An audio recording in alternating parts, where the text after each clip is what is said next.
Comme vous le savez, lorsqu'on veut savoir la réputation d'un endroit sur internet, on va vérifier ce que disent les avis Google. C'est un super indicateur pour savoir si le lieu est sympa, professionnel, ou alors à l'inverse potentiellement horrible et dégueulasse. Et par conséquent, quand ces avis penchent vers la deuxième option, ça peut vite devenir très bizarre ou extrêmement drôle, comme vous le préférez. Donc bref, de la mauvaise foi, du manque de professionnalisme, ou alors juste des malades mentaux, c'est les pires avis Google.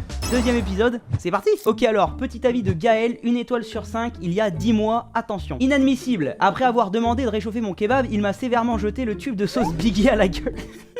On est qu'à un tiers du message et je m'attendais déjà pas à ce que ça parte en couille. Mais pas mal, pas mal. De plus, quand on rentre dans ce qui semble être un kebab, mais qui ne l'est pas, ça sentait le goudron et le pétrole. Oh la vache, l'ambiance bizarre, toi. Tu sais, Gaël, généralement, quand tu sens cette odeur dans un restaurant, faut appeler les flics pour faire un contrôle sanitaire. Ça peut très vite se résoudre cette histoire. En plus, Rachid avait un joint au bec. Je suppose que c'était des stupéfiants. Non, sans blague. Et les mains pleines de graisse. Ce dernier est-il garagiste ou restaurateur? À méditer.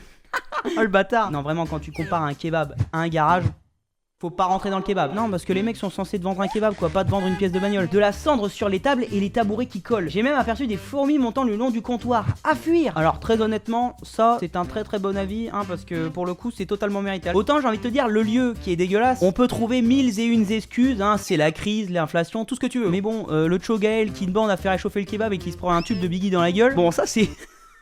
Ça va pas trop être excusable, je suis désolé. Non, parce que normalement dans un kebab, quand tu rentres dans le kebab, ça doit sentir, je sais pas, le ketchup, le mouton, la sauce samouraï, bref, les frites, tout ce que vous voulez. Mais pas du goudron et de l'essence, enfin, je n'ai jamais vu ça de ma vie. À moins que le gérant du kebab, il était multifonction et qu'il avait un bac oignon, un bac tomate et un bac gasoil, je ne comprends pas. 1 étoile sur 5, il y a 8 mois, c'est pas très lointain, attention. Pizza très bonne, je recommande, smiley pouce. Attends, si la pizza elle était top de chez top et que tu recommandes l'endroit, pourquoi tu fous 1 étoile sur 5? Ça donne un petit peu un message du style, j'adore, franchement j'adore, mais par contre je vous baise, hein, voilà, je vous baise. Réponse du propriétaire, bah pourquoi tu mets 1 étoile, fils de pute? C'est exactement ça. Personne n'a compris la démarche du mec, hein. On n'a pas son nom, mais heureusement, parce que sinon il se serait fait retrouver. J'imagine le patron, mon frère, j'imagine. Le mec, il se démerde pour avoir un restaurant qui marche. Le mec fait tout bien. Les pizzas sont bonnes, il peut rien faire de plus.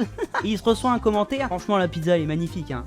1 étoile sur 5. Le patron il doit avoir envie de se suicider, hein, vraiment. On comprend pourquoi il a utilisé le mot fils de pute, hein, parce que honnêtement c'est dans les normes, hein, on comprend tous. Trismaster SG, 5 sur 5 à l'instant. S'il y a 5 sur 5, je vois pas pourquoi c'est censé être un avis désastreux, mais on va voir, attention. J'ai tenté de mettre un cheveu dans le plat pour avoir le repas gratuit, mais ils m'ont cramé dans les caméras. Alerte gros crevard en vue. Gros crevard. Très bon système de surveillance. 5 étoiles.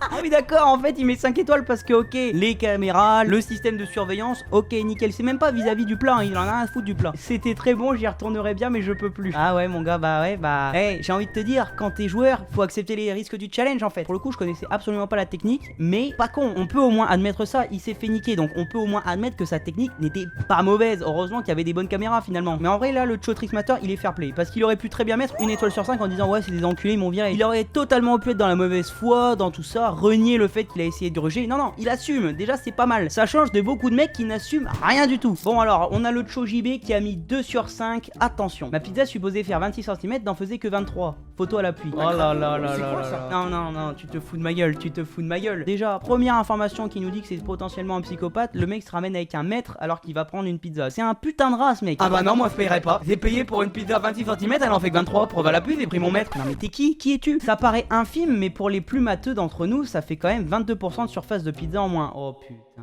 oh là là là là là. Pi fois 11,5 fois 11,5 divisé par pi fois 13 fois 13 égale 0,78. Donc 22% de perte. Personnellement, étant quelqu'un qui n'est absolument pas mathématique, mon cerveau vient d'imploser. Je n'ai rien compris à l'équation. On est sur un malade mental, mais un malade mental intelligent. C'est ça le problème. C'est les plus dangereux. Je pense très sincèrement que c'est ces gens-là qui peuvent détruire le monde. Ah bah évidemment, regarde le niveau d'intelligence. Le mec s'est ramené à la pizzeria avec des calculs et un mètre. Je savais qu'il y avait des fous dans la vie, mais à ce point-là, je savais pas. J'aurais donc dû payer la pizza 22% de moins. Ouais, bien sûr. C'est dommage, elle était bonne, mais elle avait un goût de trop peu. Oh le bâtard, non franchement, j'ai envie de dire, JB est extrêmement casse-couille. Voilà, t'es un casse-couille JB. Mais en même temps, imagine t'es le patron, tu vois ce commentaire. Qu'est-ce que tu veux dire? Tu ne peux rien dire. Il a fait tout un raisonnement mathématique pour te prouver que t'étais en tort. En tant que patron, qu'est-ce que tu veux faire? Rien, t'acceptes la défaite. En tout cas, bravo JB, t'as prouvé par A plus B que t'avais raison, même si t'es extrêmement casse-couille JB, je tiens à te le dire, tu es casse-couille, tu as raison aussi. Donc on va rien dire, bravo à toi. Maths, 1 étoile sur 5, il y a 5 jours, j'ai dû me faire tester pour Covid après avoir mangé ici parce que je n'ai rien goûté. Il s'avère que je suis négatif et que la nourriture n'a tout simplement aucun goût. Le bâtard. Le mec en écrivant ce commentaire il a pris un Glock, il est cartouche. Il a mis 1 étoile sur 5 au restaurant, mais pour le coup moi je lui mets 5 sur 5 en punchline. Elle était belle. Encore une fois, petite pensée au patron qui doit juste lire ce commentaire et qui doit se dire bah je peux rien dire en fait, je peux rien faire, il m'a mis KO là, il est en un KO technique hein. Il a gagné là pour le coup, franchement bravo. Bon alors le petit Rémi qui met 1 étoile sur 5 il y a 3 semaines, ne font pas de quiche, très déçu. Rémi, je te le dis dans les yeux, t'es un casse-couille. Autant le restaurant aurait fait des dingueries, je peux comprendre. Là, ça met 1 étoile sur 5 à un mec qui a rien demandé juste parce qu'ils font pas de quiche dans leur carte. Tu te fous de ma gueule ou quoi? C'est comme si en plein été, en plein mois de juillet, je débarquais chez un restaurateur, je lui disais, hé les gars, oh, y a pas de raclette sur votre carte, vous avez pas honte? Et là, donc, alors attendez, on a la réponse du propriétaire, la frange, le tcho la frange. Bah, visiblement, t'étais là, donc en fait, ça fait en moins une. Alors, c'était vraiment une rhétorique de gamin d'enfant de 6 ans, mais franchement, j'ai bien aimé. Entre l'autre qui casse les couilles parce qu'il a pas sa quiche, déjà, enfin, mais qui gueule pour une quiche, enfin, je suis en train de me rendre compte, c'est lunaire. Et le propriétaire, ah bah si, il y avait une quiche, t'étais là. Le niveau du dialogue, nul à chier. Ah, vraiment, y a rien à faire. Voilà, ça c'est... Voilà. D'ailleurs, j'y pense, j'avais oublié, petit message. On a pour objectif ici de faire les 100 000 abonnés avant 2025. Donc j'ai envie de te dire, si t'aimes cette vidéo, abonne-toi, rejoins-nous. J'ai envie de te dire, on va l'exploser cet objectif. On va y aller. Donc moi, ce que je te conseille, c'est de monter dans le train. Abonne-toi, tu vas rien perdre, tu vas que te marrer. Bref, petite coupure pub, fini, on peut retourner à la vidéo. Michel, 1 étoile sur 5. Attention, qu'est-ce qu'il voulait nous dire, le Tcho Michel? La mascotte du parc d'attractions m'a fait un croche-pied quand je suis sorti car je n'ai pas voulu acheter leur peluche. Je déconseille.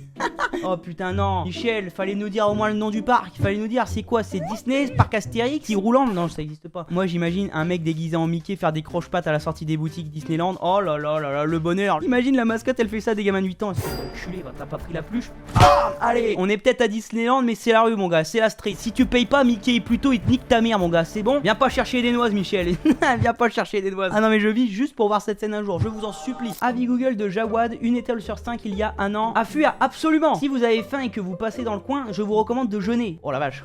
Ah, pour en arriver là, c'est que ça devrait vraiment être dégueulasse. La viande a un goût dégueulasse, les frites sont froides. De plus, la personne âgée qui travaille dans ce restaurant m'a demandé 2 clopes en 45 minutes en plein milieu de mon repas. Oh, l'endroit de cassos, mon gars. À partir du moment où t'as le cuistot qui te demande de dépanner 2 clopes en plein service, déjà c'est que ça devait pas être bien rempli le restaurant, mais en plus c'est que le mec n'en a vraiment rien à foutre. Déjà, je me demande comment des trucs aussi dégueulasses peuvent tenir aussi longtemps dans le temps. Les mecs n'en ont rien à branler de la clientèle, les mecs font de la merde, mais ça marche. Alors qu'à l'inverse, il y a des mecs qui font tout bien. Les mecs essayent de remplir tous les quotas. A plus B, ok, le planning il est fait, toute la garniture elle est prête, ok. Ils ont pas un client, les mecs, tu ne comprends pas. J'espère quand même que Jawad il a gardé ses clopes, parce que s'il les a perdus, c'est que vraiment il s'est fait niquer de bout en bout sur tout un midi. 1 étoile sur 5 il y a un an. 5 € pour des frites toutes molles, même pas cuites. Ça fait chier. On rigole pas avec les frites, c'est sacré. Il y avait également un poil pubien dans mon kebab.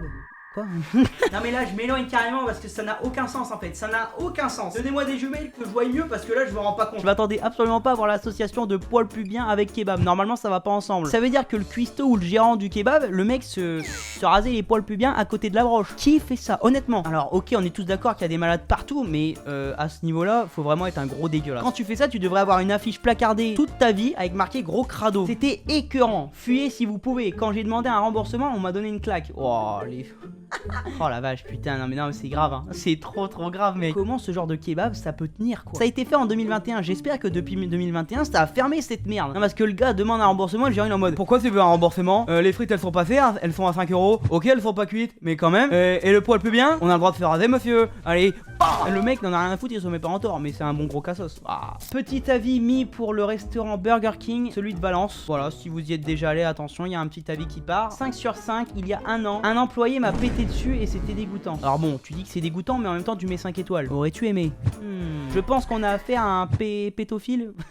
J'en sais rien. Crépitophile, amateur de paix, celui qui apprécie le fait de péter. Ok, bon bah, un crépitophile. T'es un crépitophile mon gars. Bon après on se focalise beaucoup trop sur la victime qui a reçu le P d'un employé. Voilà, on va se concentrer sur l'employé. Pourquoi elle a fait quoi? Elle a pas payé la commande, elle a fait quoi? Non mais en tout cas, si vous êtes amateur de paix et que vous aimez vous faire péter dessus, sachez qu'au Burger King de Valence, vous trouverez votre bonheur. Vous allez vers les employés, il y aura forcément l'employé en question qui a pété sur quelqu'un. Vous lui parlez discrètement, vous lui dites hey, frérot, pète-moi dessus, j'adore ça. Il va vous péter dessus, vous allez être content. Allez à Valence, vous allez trouver votre bonheur. Bon les gars, on a encore vu des avis Google, des pépites, hein. Je m'attendais vraiment pas à voir ça. Encore une fois, des malades mentaux. En tout cas les gars, j'espère que cette vidéo vous aura plu. Si c'est le cas, on n'oublie pas les petites choses habituelles. On s'abonne, on like, on partage, on commente. Bref, les petites choses qui font péter l'algorithme et par conséquent qui aident grandement la chaîne. Donc si vous le faites, merci beaucoup. En tout cas, je vous souhaite une bonne fin de journée, un bon week-end. Prenez soin de vous, croyez en vos rêves, c'est le plus important. On se retrouve samedi 17h pour une prochaine vidéo. C'était Axel. Salut!